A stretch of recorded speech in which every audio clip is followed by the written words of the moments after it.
Uma França que não abranda, o 8º gol para Kylian Mbappé e a saída da última das seleções africanas.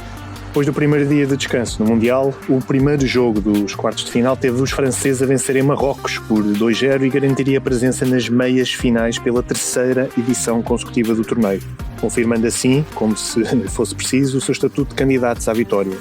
Eu sou o Diogo Pombo, este é mais um episódio diário do No Princípio Era a Bola durante o Campeonato do Mundo e comigo estão o Rui Malheiro. Bom dia, Rui. Viva Diogo, bem-vindo de volta, viva Tomás e cumprimentos a todos que nos ouvem. E o Tomás da Cunha, viva Tomás. Olá Diogo, Rui, grande abraço a todos.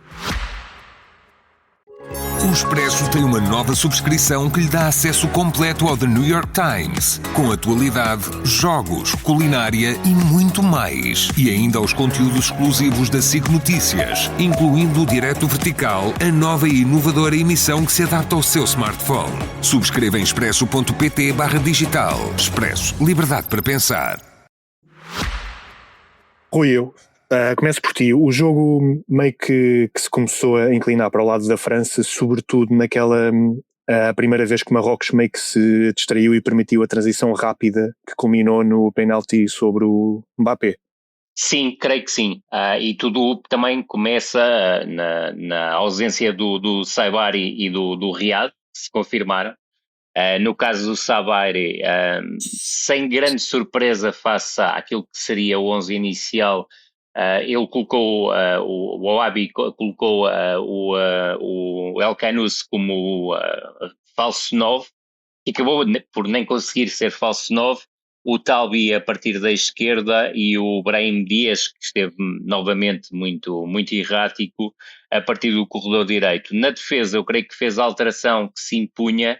Eu creio que era a solução mais próxima daquilo que Marrocos precisava, ou seja, colocar o Mazraoui como defesa central e o Saladini como lateral esquerdo.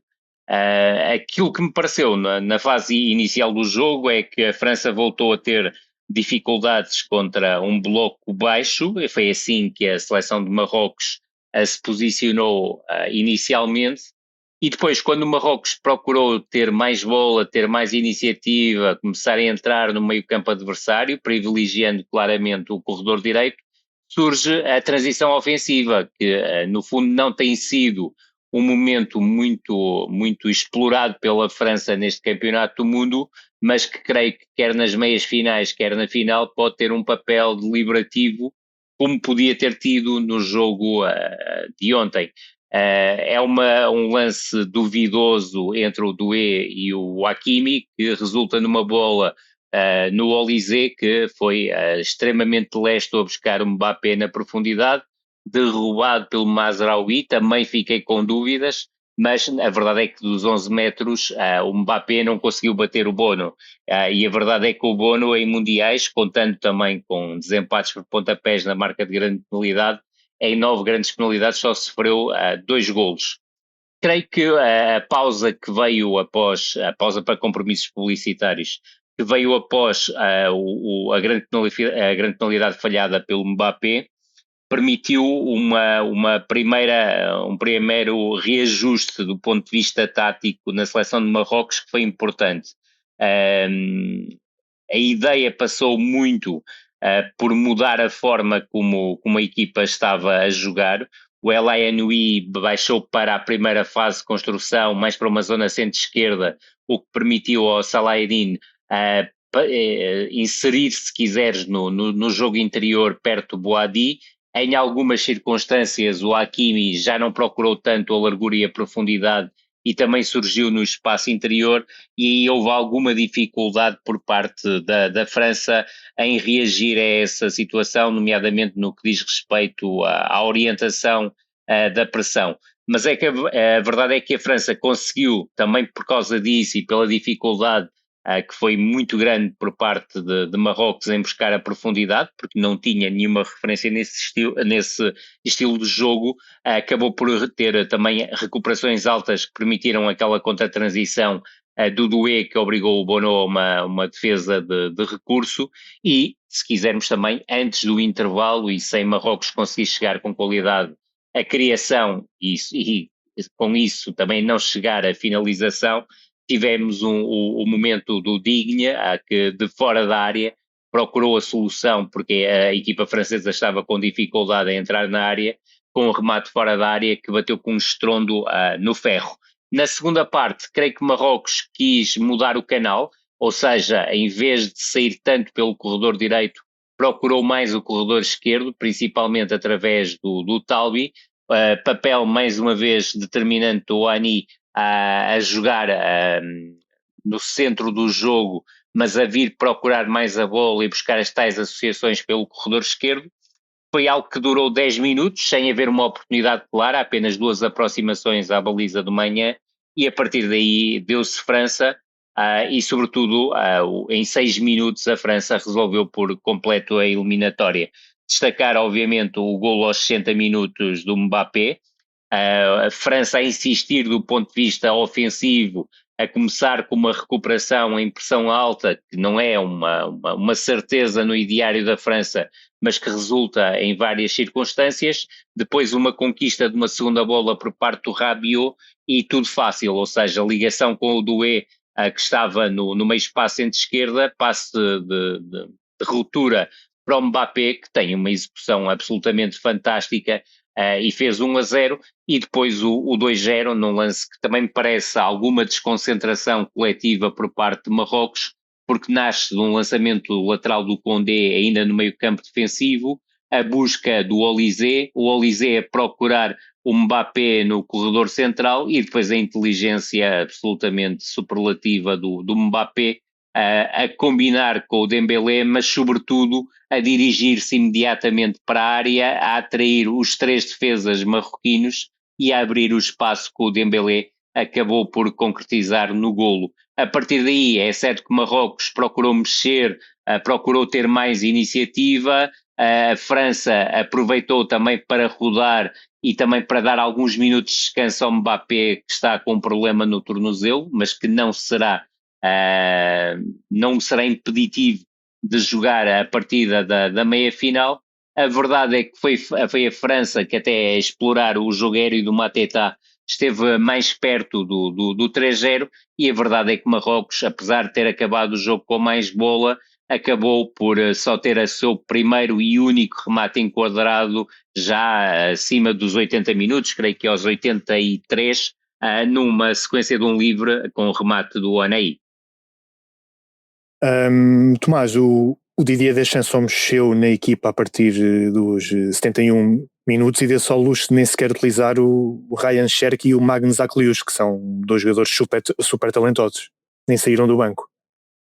O Banco da França, por si só, seria candidato a vencer o título mundial, o que diz tudo sobre a qualidade e a profundidade de plantel dos gauleses. Depois, eu disse aqui, julgo que nos oitavos de final, ou até antes, nos 16avos, que a França era a única seleção que podia vencer este Mundial sem sofrer qualquer tipo de dificuldade.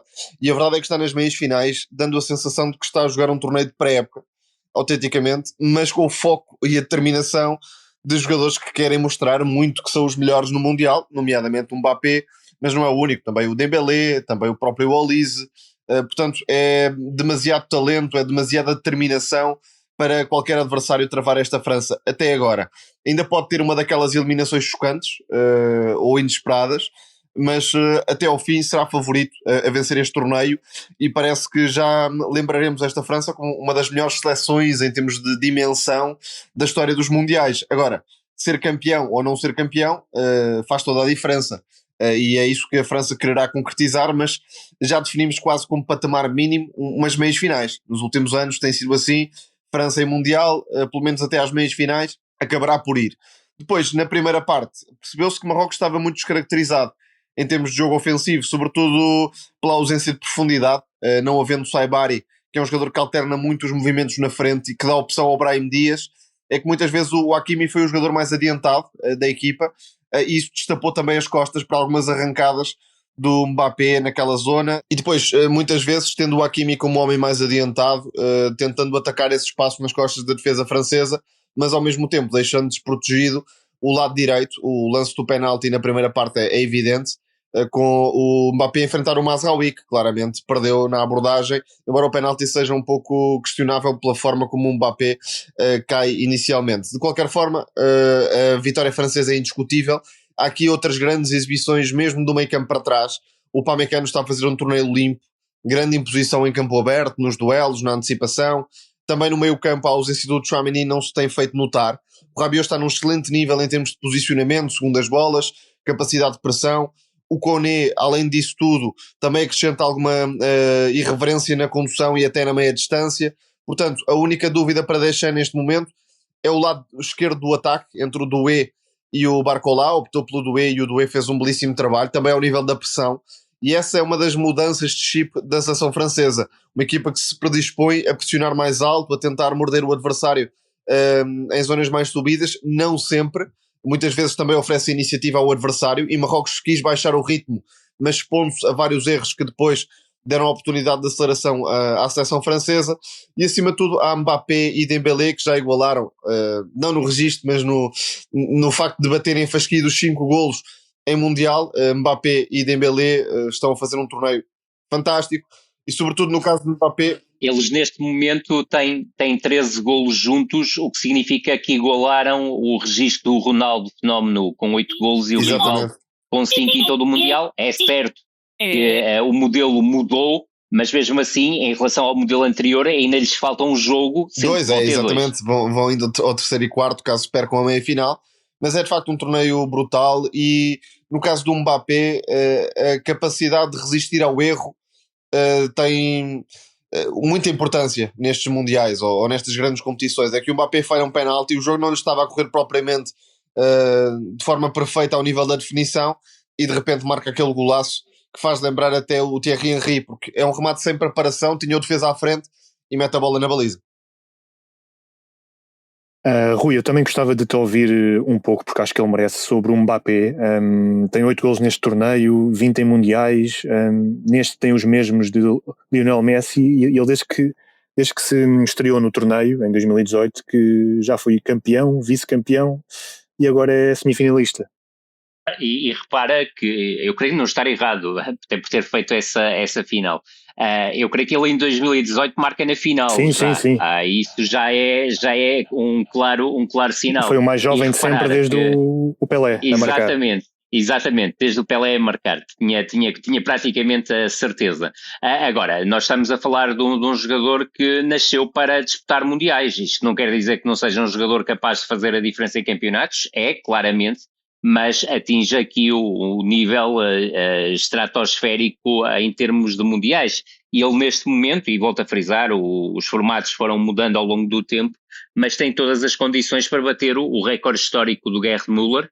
Curiosamente, há muitas pessoas que confundem a questão do Gerd Müller ter batido o recorde em 1970, quando a Alemanha foi campeã do mundo em 1974, mas em 1970 o Gerd Müller consegue fazer 10 golos e 3 assistências num torneio, e creio que o Mbappé, com maior ou menor esforço, acabará por superar esse registro. Já agora o Eusébio, sobretudo, em 1966 marcou 9. Certíssimo, ainda que haja aqui a questão dos 10 golos e 3 assistências. É essa apenas a questão. Em relação ao número de golos, sim, o Just Fontaine será, diria, uma miragem, mas com Mbappé em mundiais nada é impossível. Creio que não conseguirá chegar lá, mas admito que ainda lhe possa passar pela cabeça chegar aí. Aquilo que eu quero sublinhar do Mbappé, o Tomás já tocou, é a capacidade de reação à adversidade. Aí, algumas vezes nos clubes, não sentimos que o Mbappé tenha essa capacidade. Neste campeonato do mundo, e ontem foi o jogo em que as coisas estavam a correr pior e falhou uma grande penalidade, e o Bono confirma-se obviamente como um dos melhores do mundo para penaltis, até pelo os movimentos, se quiseres, de dissuasão que acaba por ter antes da marcação do penalti, que eu creio que irão ser plagiados por vários treinadores que não tenham estado tão atentos a 2022 e que vão aproveitar isso em 2026 para treinar os seus guarda-redes, mas sobretudo é que depois de uma primeira parte que não lhe correu bem, de um início de segunda parte que não lhe correu bem, ele está na assistência para o segundo golo da França E não é só a associação que ele fez com o Dembélé, é a forma como ele parte para cima dos defesas e consegue atraí-los. Ficaram claramente os três centrados em Mbappé e abriram uma pequena autoestrada para o Dembélé explorar, e depois a execução do primeiro golo é absolutamente notável. E creio que o Deschamps foi inteligente a gerir a sua condição física, percebeu-se e já se sabia que ele estava com um ligeiro problema no tornozelo, e creio que os minutos que deu de descanso ao Mbappé também permitiram à França testar um tipo de jogo que ainda não tinha testado neste campeonato do mundo, que é ter uma referência ofensiva na área e apostar em algo que habitualmente não aposta, que são os cruzamentos para a área, para finalizações aéreas, e creio que a resposta, mesmo não tendo dado golo, foi muito, muito, muito interessante.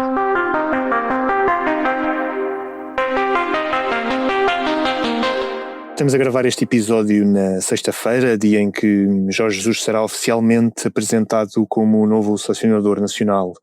Depois de ser campeão português, de treinar o Benfica e Sporting e de trabalhar em 3 continentes, aos 71 anos o homem da Amadora chega ao cargo que nunca escondeu desejar.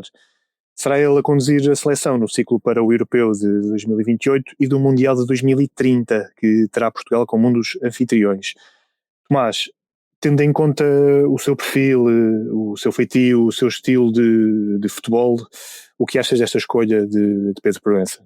Em primeiro lugar, a Federação Portuguesa tem de assumir o treinador quando ele ganha ou quando perde, porque dizer que é o treinador quando ganha é muito fácil. Enfim, seguindo para Jorge Jesus, em primeiro lugar parece-me que pode representar uma chapada psicológica, e não leva isto no sentido negativo, mas pode evitar um pouco esta seleção, os próprios adeptos. É um selecionador que gosta de galvanizar. Estamos a gravar antes da primeira conferência de imprensa, vamos lá ver se não sai já uma daquelas frases fortes que tão bem conhecemos do passado de Jorge Jesus ao nível dos clubes, mas é bem provável. Portanto, parece-me que nesse sentido vai dar muito mais do que Roberto Martínez, que optou por manter a persona, não sei com que interesse, mas até ao fim, já depois de despedido, Roberto Martínez quis manter a persona e de facto nunca puxou ninguém, nem os jogadores, nem sequer os adeptos. Isso faz falta à seleção nacional, porque mais do que a crise de identidade futebolística é a crise de ligação à seleção nacional, e era bom que Jorge Jesus começasse por aí, e é um trabalho que não é muito simples de fazer. Depois, a nível tático, é um selecionador que valoriza coisas diferentes do que Roberto Martínez. Esperemos que Portugal possa ser uma equipa mais pressionante, mais agressiva, quer na posse de bola, quer na forma como tenta chegar à baliza adversária. A nível sistema, veremos se vai para o mais clássico 4-4-2, 4-2-3-1, ou se pode haver aqui alguma nuance, mas à partida será por aí, porque de facto Portugal precisa de encontrar-se nos próximos anos, porque para vencer primeiro é preciso criar condições para vencer, e parece que nos últimos anos Portugal tem dito que quer vencer, às vezes de forma mais convicta do que outras, mas é sempre aquele quer vencer dito a medo e sem acreditar realmente que é possível. E com Jorge Jesus eu acho que essa autoestima poderá mudar. A nível de escolhas, estou curioso para perceber o que acontece em relação aos mais velhos. Nomes como João Cancelo, Bernardo Silva, se ainda vão contar, se já não vão contar da mesma forma, é um processo que teremos de acompanhar com atenção. Em relação ao Cristiano Ronaldo, importa dizer que Jorge Jesus seguramente não vai para selecionador nacional sem, não quero dizer a aprovação, mas sem a relação positiva com Cristiano Ronaldo, e portanto continuo a achar que o futuro de Cristiano Ronaldo na seleção está dependente apenas de uma só pessoa, que é Cristiano Ronaldo, não é Jorge Jesus, porque se há algo que Jorge Jesus tem feito nos últimos anos é aproximar-se às estruturas com hierarquias mais rígidas ou mais poderosas, para ser também um elemento que convive nesse ecossistema. Portanto, já não é aquele treinador revolucionário propriamente que vai impor-se a tudo e todos. Parece-me que quer conviver de forma saudável, mas espero também com mais convicção do que mostrou Roberto Martínez dentro da Federação Portuguesa de Futebol, a nível de convocatórias, desde logo, que possa olhar um pouco mais para o futebol português, também é o que se deseja, não apenas para os jogadores que atuem lá fora. E depois, há aqui um tema que é especialmente interessante, porque Jesus sempre foi um homem do treino, sempre foi um homem do dia-a-dia, da melhoria de processo. E na seleção, mais do que a melhoria de processo, é preciso ter alguma sensibilidade para construir a equipa, para melhorar em pouco tempo. e vamos ver. Além de que Jesus já não é um selecionador, ou um treinador no caso, novo em idade, é novo de espírito e conseguiu adaptar-se às exigências do futebol nos últimos anos, mas não é um treinador jovem e espero que o facto de passar a treinar de forma mais esporádica não lhe tire a energia e a capacidade de transmitir a mensagem. Rui, achas que esta aparelha entre o Jorge Jesus e a seleção chega em boa altura para ambas as partes?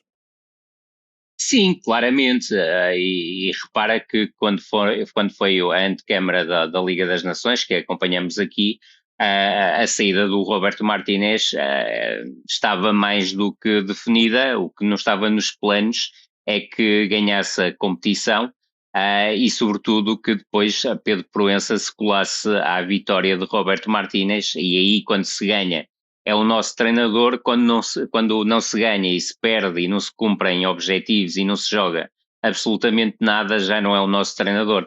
Mas isto já estamos habituados, não é uma novidade de Pedro Proença, mas Pedro Proença está bem longe de ser a lufada de ar fresco que pretendia trazer. Em relação à contratação de Jorge Jesus, o contrato de 4 anos parece-me legítimo, porque não faria sentido reduzir apenas a 2 anos até o Euro 2028. Creio que Portugal tem que pensar melhor o futuro, e não estou aqui a citar António Spínola.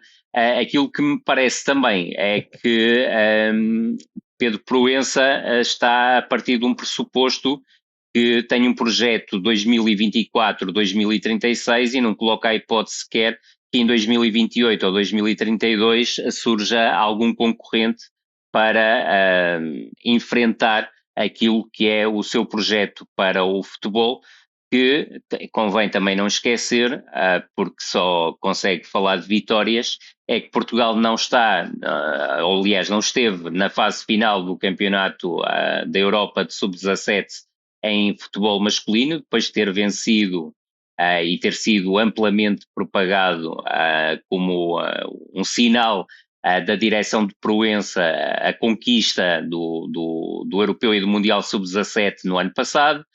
Não está também apurada para a fase final do Europeu de Sub-19, e até é melhor nem recordar a campanha que Portugal fez nessa competição. Agora, em relação a Jorge Jesus, parece-me que sim, que tem todas as condições de ser a pessoa para transformar o futebol português. Ele tem uma forma muito característica de olhar para o jogo, um pouco uma direção do jogador para o sistema e estrutura e depois do sistema e estrutura para o modelo de jogo. Creio que nesta altura, e sabendo já há algum tempo que iria ser o selecionador nacional, já tem claramente na sua ideia, provavelmente até o 11 que vai alinhar na sua estreia em Alvalade, mas convém também olhar para isto e perceber que nada nasce de geração espontânea. É certo que as equipas de Jorge Jesus são conhecidas quase na sua amplitude por entrarem muito forte no início dos seus trajetos, mas aqui o início do trajeto, que é completamente diferente de qualquer trajeto que o selecionador teve até ao momento, porque engloba logo uma paragem maior do que é habitual e 4 jogos de competição, neste caso da Liga das Nações, já vai ser um desafio interessante para ver uma ideia a crescer, uma identidade que não tenho dúvidas que irá ser formada, mas volto a referir, não nasce geração espontânea, como não nascerá o modelo. Tal como o Tomás, estou mais inclinado para que ele aposte num 4-4-2 ou num 4-1-3-2 em algumas circunstâncias. Agora, começa também a ser difícil encaixar aqui alguns jogadores. Eu não creio, ao contrário do que grande parte da imprensa está a dizer, que o João Palhinha vai voltar à seleção e vai ser uma unidade de referência da seleção. Não me parece. Recordar que Palhinha, lançado no Sporting por Jorge Jesus, foi criticado até depois de uma exibição menos conseguida, creio até que foi num derby, e depois é dispensado para o Sporting de Braga, e já não é Jorge Jesus que recupera Palhinha para o Sporting, e até há uma entrevista de alguns meses do Palhinha a falar sobre os treinadores que mais o marcaram na sua carreira, e limita-se a falar de Marco Silva e Rubén Amorim. E isso, normalmente, uma pessoa com um ego tão esdrúxulo como Jorge Jesus nunca cairá bem. Eu creio que há ali uma questão no meio-campo em que me parece que Vitinha, João Neves e possivelmente Mateus Fernandes vão estar a lutar por 2 lugares. Cria-me a dúvida em relação àquilo que Jorge Jesus espera tirar, e parece muito importante isso, de Bernardo Silva e Bruno Fernandes, se entram nesta equação da zona central do meio-campo ou se um deles derivará para um dos corredores laterais, porque à partida dir-te-ia, até por ser um jogador lançado por ele na equipa principal do Sporting, que haverá alguma curiosidade pelo reencontro com Rafael Leão, que poderá dar a partir da esquerda a tal dimensão que Jorge Jesus gosta, de explosividade, de ser um jogador talhado, por exemplo, para o momento da metamorfose da transição ofensiva em contragolpe, e há algo também que este Mundial retirou para quem tinha dúvidas: a melhor forma de Nuno Mendes explorar a sua impressionante capacidade para cavalgar com bola é claramente tê-lo como a referência do ataque ao meio espaço centro-esquerda, enquanto Rafael Leão está à largura. Depois, creio que João Félix é claramente a unidade que ele vai utilizar como o segundo avançado.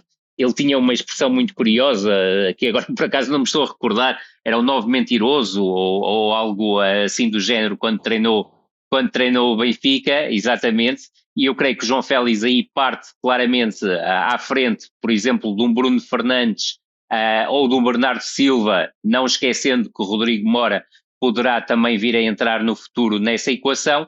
A partir do corredor direito tenho mais dúvidas, mas não creio que o Pedro Neto vá ser titular indiscutível. Admito até que o Francisco Conceição, em algumas circunstâncias, poderá ser esse jogador a ser mais utilizado.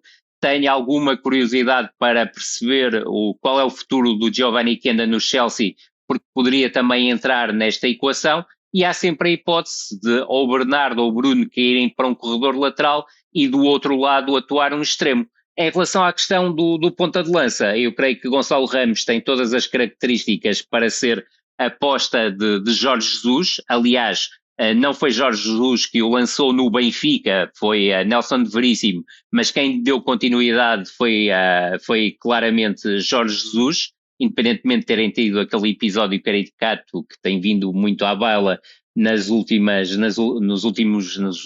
dias, mas vamos ver qual será a gestão de Cristiano Ronaldo. Agora, não nos podemos esquecer, tal como o Tomás disse, e muitíssimo bem, que Jorge Jesus tem estado ao longo dos últimos anos muito próximo das estruturas de poder, e se calhar Cristiano Ronaldo até supera uma estrutura de poder, é um mega poder. E também não podemos esquecer que Jorge Jesus aceitou o desafio do Al Nassr dizendo-lhe: eu vou fazer-te campeão e depois vou-me embora. E foi o que aconteceu.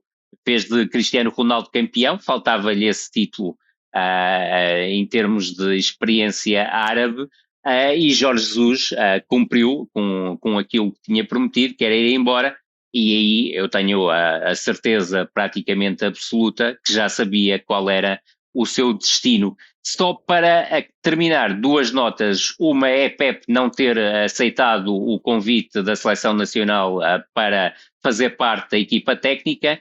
Admito e já reparei que vão correr rumores que Pep só aceitaria essa condição com Sérgio Conceição. É falso, e posso afirmar perentoriamente que nada tem a ver com isso, e que Pep pensou profundamente nessa hipótese de vir a integrar a equipa técnica, mas acabou por achar que não era o melhor para aquilo que pretende fazer no futuro. E sobretudo uma coisa... O Pep hoje em dia ainda é muito dedicado ao ciclismo até. Anda a aproveitar a sua vida de outra forma. Exatamente. Claro que sim, mas ele interessou-se por esta possibilidade. Entretanto também saíram rumores ontem que ele não tem curso de treinador. Não sei se isso terá deixado particularmente agradado, admito que não. Possivelmente também a sua função não seria exatamente essa dentro da equipa técnica, mas para rematar dizer uma coisa, é que nunca nenhum treinador acima dos 70 anos, principalmente se olharmos para os últimos 50 ou 60 anos do futebol, conseguiu ter sucesso, seja em europeus ou em mundiais, mas cumprir um ciclo de forma conclusiva. Jorge Jesus é capaz de romper isso, não tenho a menor dúvida em relação a essa situação e, sobretudo, dizer uma coisa, creio que o exemplo mais próximo é de Luís Aragonés, um treinador que também, à semelhança de Jorge Jesus, fez uma campanha, uma carreira toda ela construída em clubes e na fase final da sua carreira, independentemente na altura de ter 65 anos, mas parecer ter 75, e Jorge Jesus tem 71, quase 72 e parece ter bem menos a essa idade, a verdade é que Aragonés acaba por, em 4 anos, levar a Espanha a um campeonato do mundo e, curiosamente, nessa altura, tinha, creio que 69, 70 anos, portanto, uma idade ainda abaixo daquela que Jorge Jesus tem hoje, mesmo não parecendo. E ficamos por aqui neste episódio. Esta sexta-feira joga-se o Espanha-Bélgica, que é a segunda partida dos quartos de final do Mundial, e amanhã cá estaremos para falar desse embate. A sonoplastia deste episódio fica a cargo da Salomé Rita. Obrigado por nos ouvirem desse lado. Um abraço e até já. Grande abraço a todos, até amanhã.